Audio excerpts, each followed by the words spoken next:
పశ్చిమ గోదావరి జిల్లా భీమవరంలో సీతయ్య గారి పలావ్ తెలవని వాళ్ళు ఎవరు ఉండరు. ఆ ఊరు వాళ్ళే కాక ఈ భీమవరానికి కోడి పందాలు చాలా ప్రసిద్ధి. ఆంధ్రప్రదేశ్ రాష్ట్రం నుంచే కాక కర్ణాటక, తమిళనాడు, తెలంగాణ రాష్ట్రం నుంచి కూడా భీమవరం చుట్టుపక్కల అక్కడ నిర్వహించే కోడి పందాలకి సంక్రాంతి పండుగ సందర్భంగా వస్తారు. అప్పుడు ఈ సీతయ్య గారి పలావ్ ఎక్కడా అని చెప్పి తెలుసుకుని మరీ అక్కడి నుంచి పార్సిల్ తెప్పించుకోవటమా లేదా అక్కడికి వెళ్ళి తినడమా చేస్తుంటారు. ఎవరు ఈ సీతయ్య? అంత ప్రాధాన్యత, ప్రాముఖ్యత, అందరి దృష్టి ఎలా ఆకర్షించగలిగాడు? మరి అంత రుచికరమైన పలావుని తయారు చేయటంలో ఆయన జీవన విధానము, ఆయన జీవితాన్ని ఎలా ప్రారంభించాడో మనం చూస్తే, ఈ సీతయ్య అనే ఆయన ఊరు ప్రకాశం జిల్లా దర్శి దగ్గర ముండ్లమూరు గ్రామం. వాళ్ళ అన్నయ్య భీమవరంలో ఉన్నాడు. అన్నయ్య దగ్గరికి చదువు కోసం అని వచ్చాడు. 6వ తరగతి స్కూల్లో చేరాడు. ఆ చదువు అవ్వలేదు. చదువు అవ్వకపోతే ఏం చేయాలో తెలవలా. ఇక లాభం లేదని పెరిగాడు. ఆ విద్య పట్ల ఆసక్తి లేదు. ఆయనకు ఒక ఆలోచన కలిగింది. మనము ఏదైనా ఒక కొత్తగా విద్యను నేర్చుకుందామని చెప్పి ఈ వంటల మీద ఆసక్తి ప్రారంభమైంది అతనికి. ఇక సొంతంగా వంటలు చేయటం ప్రారంభించాడు. ఈ పలావ్, చికెన్ పలావ్, దాన్ని తయారు చేసి ఒక తోపుడు బండి మీద అమ్మటం ప్రారంభించాడు. ఆయన ప్రారంభించినప్పుడు 25 ఏళ్ల క్రితం ప్రారంభించినప్పుడు తోపుడు బండి మీద సీతయ్య పలావ్ 10 రూపాయలు. ఆ 10 రూపాయలతో ప్రారంభించి ఈనాటికి కూడా 20-25 సంవత్సరంలో కూడా మనకి ఎంత రుచికరమైన, శుచితో కూడి శుభ్రమైన ఆ పలావ్ ఏ స్టార్ హోటల్లో కూడా లభించని అటువంటి పలావ్ ఈరోజు కూడా 80 రూపాయలకి అందిస్తున్నాడు. 25 ఏళ్ల తర్వాత కూడా 80 రూపాయలు. తోపిడి బండల్లా చిన్న హోటల్ తీసుకున్నాడు. ఆ హోటల్ని కొంచెం పెంచాడు. ఆ విధంగా అంచెలంచెలుగా ఎదిగాడు. ఇక ఈయన ఇచ్చే పలావ్ విశేషం ఏంటంటే, ఆ పలావ్తో పాటు చికెన్, కోడి కూర, ఒక గుడ్డు, నిమ్మకాయ, తర్వాత ఉల్లిపాయ, వీటిని పార్సిల్ చేయడానికి విస్తరాకు, లేదు అక్కడే తింటానన్నా కూడా విస్తరాకును ఉపయోగిస్తాడు. తర్వాత ఆయన అక్కడుండి ఆనాటి నుంచి ఈనాటి వరకు ఆయనే వంట చేస్తాడు. తర్వాత ఆయనే పార్సిల్ కడతాడు. తర్వాత 25 ఏళ్ళ నుంచి కస్టమర్లు భీమవరంలో ఉన్నారు. వాళ్ళని చక్కగా అన్నయ్య, బాబాయ్, పెదనాన్న, అక్క వరుసలు పెట్టి ఆప్యాయంగా, ప్రేమగా పిలుస్తాడు. కొంతమంది పెద్దవాళ్ళు, ఏరా సీతయ్య బాగున్నావురా అని అడిగే పెద్దలు కూడా ఉన్నారు. ఈయనకి అసలు ఈ వృత్తితో సంబంధం లేదు. ఆయన స్వయం కృషితో దీనికి కావలసిన పాళ్ళు ఏది ఎంత వేయాలి అనేది ఆయనే దాన్ని రూపొందించుకున్నాడు. ఇప్పుడు కూడా ఆ వంటకాలన్నీ కూడా ఆయనే చేస్తాడు. ఈ రోజున ఆయనకు వంట చేయవలసిన పరిస్థితి లేదు. ఆర్థికంగా ఎదిగిపోయాడు, ఉన్నత స్థితికి వచ్చాడు. చదువు లేకపోయినా వ్యాపారంలో రాణించాడు. విద్యలో 6వ తరగతి ఆగిపోయినా వ్యాపారంలో సరిలేరు నాకెవ్వరు అనే విధంగా రాణించాడు. ఇక్కడ ఒక సెంటర్ నుంచి క్రమేణా ఎదుగుదల. భీమవరం 2 టౌన్లో ఎస్ఆర్కే ఇంజనీరింగ్ కాలేజ్ దగ్గర ఒక రెస్టారెంట్ కట్టాడు. Seetayya restaurant, Seetayya cafe, Seetayya function hall. అక్కడ ఒక హోటల్ కూడా నిర్మాణం చేశాడు. దాని పేరు హోటల్ సీతయ్య గ్రాండ్ అని పెట్టాడు. చూసారా, తోపుడు బండి సీతయ్య ఏ దశకి ఎదిగాడంటే, పట్టుదల ఉంటే దేంట్లో అయినా రాణించవచ్చు.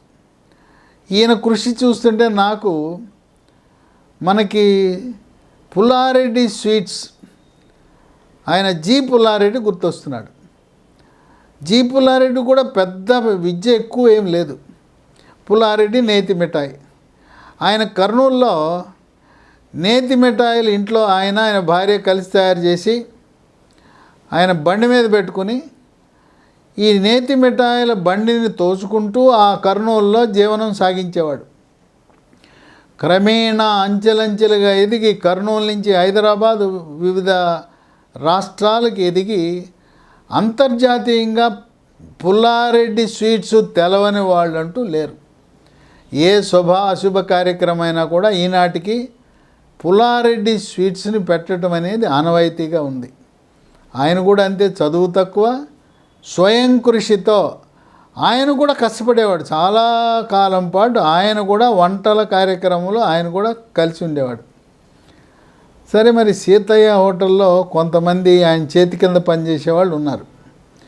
వాళ్ళు ఈయన దగ్గర కాస్తో కూస్తో చూశారు.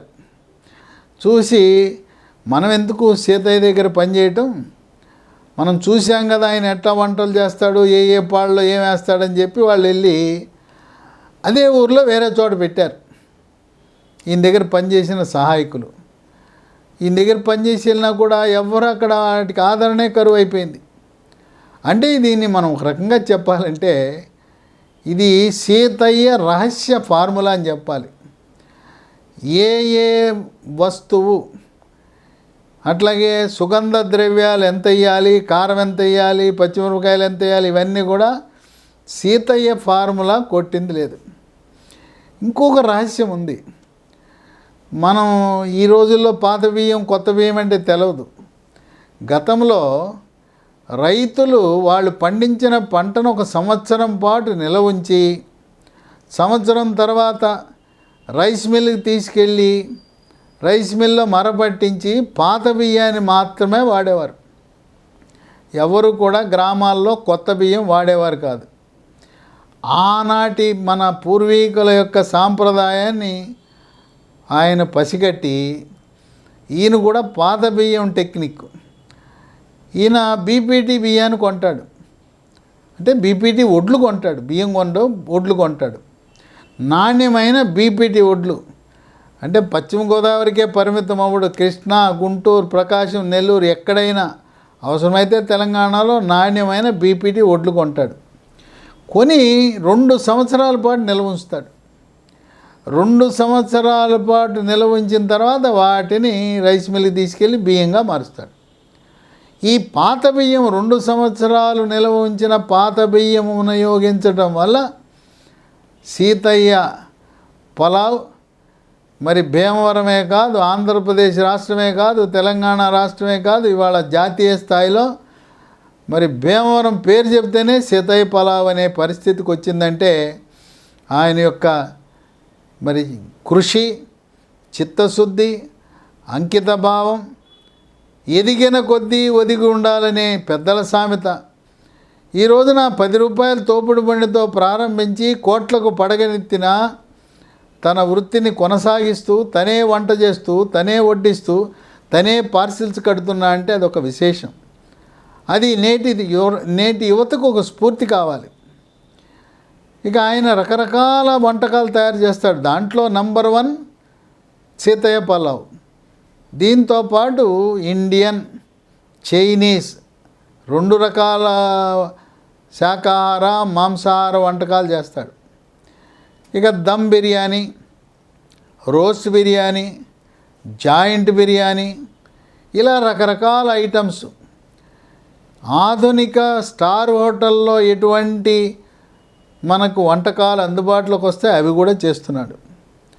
వీటితో పాటు ఆయన కూరలు, chicken curry, joints, liver fry, gongura chicken, fried rice, ఇక తలకాయ మాంసం, కార్జం, ఇట్లా అన్ని వెరైటీలు కూడా అందుబాటులో ఉంటాయి.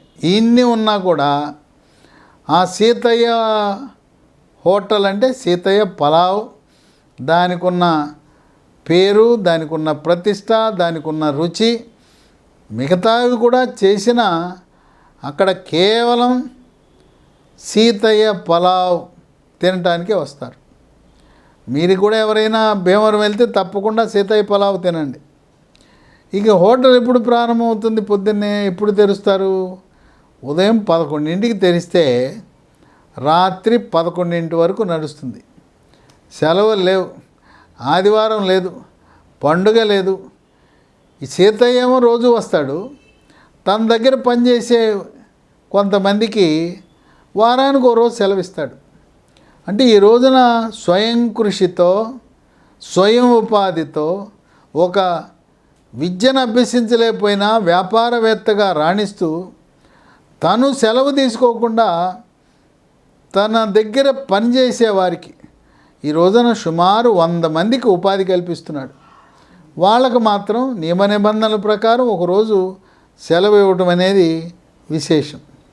ఇదే కాక పెళ్ళిళ్ళు, శుభ అశుభ కార్యక్రమాలు దేనికైనా కూడా 10,000 మందికి కూడా క్యాటరింగ్ చేసే సామర్థ్యాన్ని పెంచుకున్నాడు. భీమవరమే కాదు, భీమవరం చుట్టుపక్కల పశ్చిమ గోదావరి జిల్లానే కాదు, కృష్ణా జిల్లా, ఏలూరు జిల్లా ఎవరైనా కూడా ఆయనకి క్యాటరింగ్ ఆర్డర్లు ఇచ్చి వివాహాది వేడుకలకు ఆయన సీతయ్య పలావును ఉపయోగించడం అనేది విశేషం. ఆయన బలంగా విశ్వసించేది ఇంకోటి ఉంది. ఆరోగ్యరీత్యా ఈ రెస్టారెంట్లు వాళ్ళు లేదా రోడ్డు పక్కన తోపుడు బళ్ళలో మూకుళ్ళు పెట్టి ఫ్రైడ్ రైసు మరి నూడిల్స్ చేస్తుంటారు, మూకుడు పెట్టి మూత మోగిస్తుంటారు. అక్కడ స్కూల్ పిల్లలు విద్యార్థులు అందరు చేరి అక్కడ చుట్టూ చేరి తింటుంటారు. ఈ ఫ్రైడ్ రైస్లోనూ పలావులోనూ నూడిల్స్లోనూ టేస్టింగ్ సాల్ట్ అంటే రుచి కోసం టేస్టింగ్ సాల్ట్ అనేది వేస్తారు. దీని రసాయన పేరు అజినమోటో, ఉప్పు. ఈ టేస్టింగ్ సాల్ట్ వాడటం అనేది ఆరోగ్యానికి హానికరము. ఇది వాడటం వల్ల గ్యాస్ ట్రబుల్ వస్తుంది, తేపులు వస్తాయి, పొట్ట ఫుల్గా నిండిపోతుంది గ్యాస్తో. అదే కాకుండా నరాల బలహీనత, పిల్లలు లావు అయిపోతారు, అడ్డంగా పెరుగుతారు, ఎత్తు పెరగరు. ఇక వీళ్ళకి హార్మోన్లపై ప్రభావము చూపటం వల్ల వీళ్ళకి లైంగిక సామర్థ్యం కూడా మగపిల్లలకు తగ్గే అవకాశం ఉంది. అందువల్ల వినాశనానికి వాడేది టేస్టింగ్ సాల్ట్. మీరు ఎవరైనా కూడా నూడిల్స్, ఫ్రైడ్ రైసు అది చేసేవాడి దగ్గరికి వెళ్తే వాడికి తెలవదు పాపం. అతను తెలవక మనకు రుచికరమైన ఫ్రైడ్ రైసు, నూడిల్స్ ఇవ్వాలని టేస్టింగ్ సాల్ట్ వేస్తాడు. అది తప్పని తెలవదు, అది మన ఆరోగ్యాన్ని నాశనం చేస్తుందని తెలవక వేస్తాడు. మీరు మాత్రం కొంతమంది మహిళలు తెలవక వాడక్కడ మూకుట్లో టేస్టింగ్ సాల్ట్ రెస్టారెంట్లు వేస్తున్నాడని చూసి దీన్ని ఏదో పవిత్రంగా ఇంట్లో తెచ్చుకుంటారు.